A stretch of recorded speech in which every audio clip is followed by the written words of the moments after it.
too. Georgie.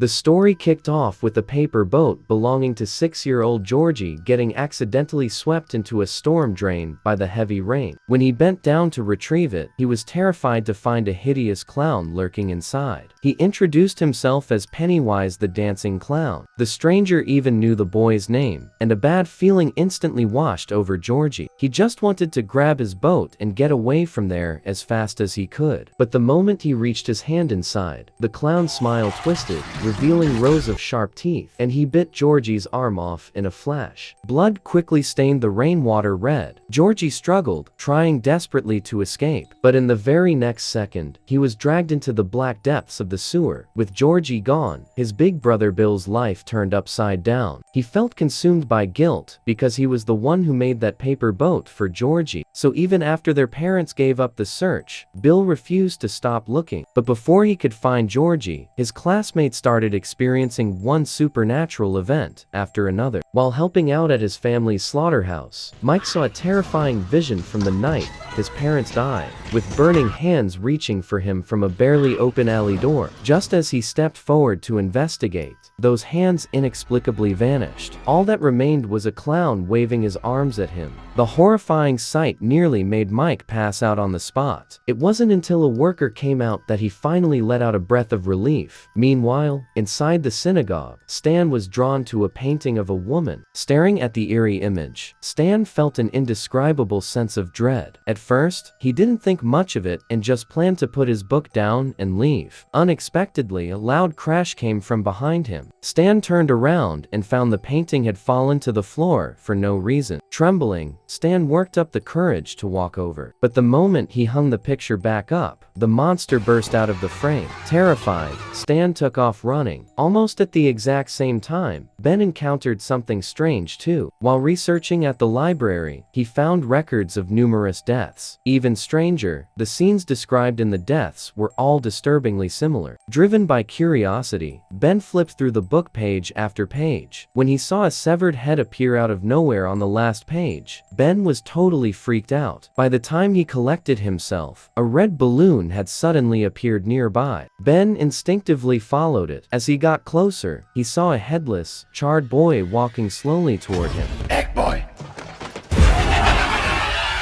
Egg Boy, Ben scrambled to escape, but the moment he got outside, Henry's gang spotted him. Henry was a notorious school bully who loved picking on people. So naturally, when he saw Ben, he decided to make his move. Henry pinned Ben against the railing, pulled out a knife, and carved his own initials into Ben's stomach. Everyone else thought Henry was going too far, but he didn't care at all. Although Ben managed to break free, Henry wasn't about to let him off that easily. After Ben tumbled down the slope, Henry chased after him, relentless as ever. On the way, he accidentally lost the knife his father had given him. Henry was afraid his father would scold him for it, so he told his two buddies to go look for it. But by the time they reached the bottom of the hill, Henry was already nowhere to be seen. At that moment, Bill and the others also arrived in the area. They discovered a cave deep in the woods. Inside, it was not only pitch black, but it also gave off a strong, disgusting smell. Bill wanted to go inside the cave and check it out, but Eddie, who was with him, didn't want to take that risk. While the two of them were arguing, the other kids found a sneaker in the cave belonging to a missing girl named Betty. It had already been a long time since Betty went missing. No one expected to find any clue about her here. Bill guessed that Betty might have been kept inside. They hesitated, unsure if they should go in. Suddenly, Ben showed up out of nowhere. At the same time, Henry's friend Patrick had also arrived. When he saw that everything around him was quiet, Patrick thought Ben was hiding inside the cave. So, without saying a word, he walked in, holding his lighter. Patrick kept flicking the gas can in his hand, trying to scare Ben into coming out. He had no idea. He was walking deeper and deeper inside. The air behind him grew colder and colder. Then, a strange, creepy laugh echoed from the darkness. Patrick was scared out of his mind. He ran wildly through the cave, but at some point, the exit had been locked shut with chains. With no way out, Patrick had to pick up a stick from the ground to defend himself. But when the red balloon appeared, all his efforts suddenly felt completely useless. Meanwhile, Bill and the guys made it out of the woods. On their way back, they met a girl named Beverly. From that point on, they didn't just become best friends. They started hanging out all the time. One day, Ben told them a story about the history of Derry. In the beginning, Derry started as a beaver trapping camp, but as word got out, more and more people flocked to the town. Then something unexplained happened. In a single day, 91 people mysteriously vanished, leaving absolutely no sign of an attack behind. At the time, people guessed they had died from some kind of plague, but unbelievably, the very next day, those people miraculously woke up. As if by agreement, they all left the town, and no one had a clue where they went. The only clue was a trail of bloody clothes leading to the well house. Hearing this sent shivers down everyone's spines, but they never imagined that the curse had already quietly descended upon them. On his way home, Eddie passed a house that had been abandoned for ages. It was completely covered in vines, and not a single blade of grass grew on the land around it. Seeing this, Eddie felt a deep sense of unease. Right then, the front door suddenly creaked open, and a strange noise drifted out from inside. In his panic, Eddie accidentally spilled his pills all over the ground. He hurriedly bent down to pick them up, but in the next second, a rotting leper suddenly appeared. The terrifying sight scared him so bad he ran for his life. Meanwhile, Beverly, who was in the bathroom, encountered something supernatural too. She was thinking about everything that had happened recently, when she heard mysterious voices coming from the sink. As Beverly leaned closer, the voices became clearer and more real. Realizing someone might be down there, Beverly quickly stuck a measuring tape into the drain, but just as she was about to pull it back, she saw a clump of bloody hair on the end of it. Suddenly, thick strands of hair shot out and wrapped tightly around her head. Her father heard the commotion and rushed in immediately, but he didn't see anything wrong at all. The scene shifted. Bill also spotted a strange figure, and it began communicating with him,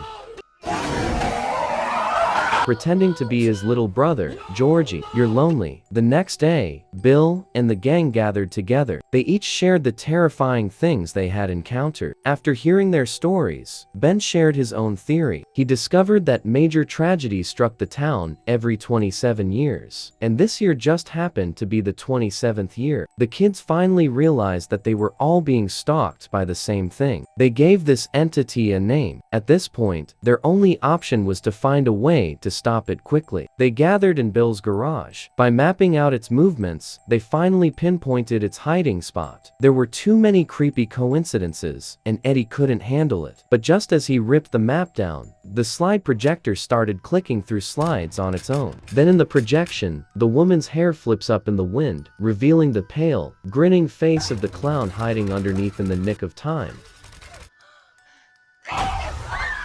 Ben kicked open the garage door. This made Bill realize something important. To break the illusions it was using against them, they had to go to that abandoned house, because it had once said that house was its home. Soon, the group headed over there together. However, only Bill, Eddie, and Richie were willing to take the risk. As soon as the front door opened, a strong smell of decay hit them in the face. Richie spotted a missing person flyer in the corner. Then, they heard a girl crying for help from upstairs. They rushed up to check. It turned out to be Betty, who had been missing for days, but she was barely alive before Bill could do anything. Betty was violently yanked back into the darkness. Driven by curiosity, they slowly crept toward the room, but Eddie was distracted by another sound. Eddie instantly became so nervous he couldn't breathe. He frantically pulled out his inhaler to get some air. Meanwhile, Bill and Richie got locked inside a room. Eddie was desperate to regroup with them. Unexpectedly, a large hole opened up in the floor. Then, that leper appeared again. Eddie falls through a rotten floor all the way down to the first level. At that moment, inside the room, Richie was drawn to a coffin. He gathered his courage. After pulling back the lining, he discovered a doll lying inside that looked exactly like him. Its face was covered in scars. Richie quickly slammed the coffin shut. Just then, it leaped into the air, charging straight at him. Luckily, in the nick of time, Bill appeared and saved Richie. Just as they tried to escape quickly, 3 doors appeared, blocking their path. Without a second thought, they threw open the first door. A terrifying woman appeared, looking like she was about to attack them. Richie slammed the door shut, freaking out in pure terror. Then Bill suddenly remembered that this was all just an illusion created by the clown. So he opened a door at random. It actually worked, and they escaped. They even managed to save Eddie, who was in serious danger. It was furious that Bill and Richie had interfered. Just as it prepared to finish them off, Beverly suddenly appeared and drove a long metal spike straight into its head. The group seized the chance to escape the house. After that, they didn't dare go near that place again. Their lives gradually went back to normal, but just when everyone thought the nightmare was over, it struck again without warning. When Bill found out Beverly had been taken, he immediately gathered his friends. But this time was different. Bill had figured out how to stop it from hurting them. "Stan, we all have to go. Stick together. All of us will win. I promise." Persuaded by Bill, the group ventured deep into the well again, determined to rescue Beverly. However, they never expected that Beverly was already completely under the clown's control. With their combined efforts, they brought Beverly back down to the ground, and she quickly regained her senses. But Bill ran into big trouble. It transformed into Georgie, trying to manipulate Bill's mind. However, Bill didn't fall for it at all. Without hesitating, he pulled the trigger of the bolt gun. Bill's action thoroughly enraged it. It shifted back into the clown form, determined to tear him to pieces. Powerless to fight back, Bill urged his friends to leave, but none of them wanted to be cowards who abandoned a friend. Under their combined attack, it was beaten back again and again. Finally, it was forced to retreat into the well. The captive children gradually regained consciousness. Only Georgie was nowhere to be found. It seemed the story of it had not ended. If you want us to continue the Pennywise series, write in the comments below that you want the second part. Also, there's a series that started this year with episodes coming out once a week. I also need you to rate today's movie summary out of 10 to encourage us to continue. See you in the second part very soon. Bye.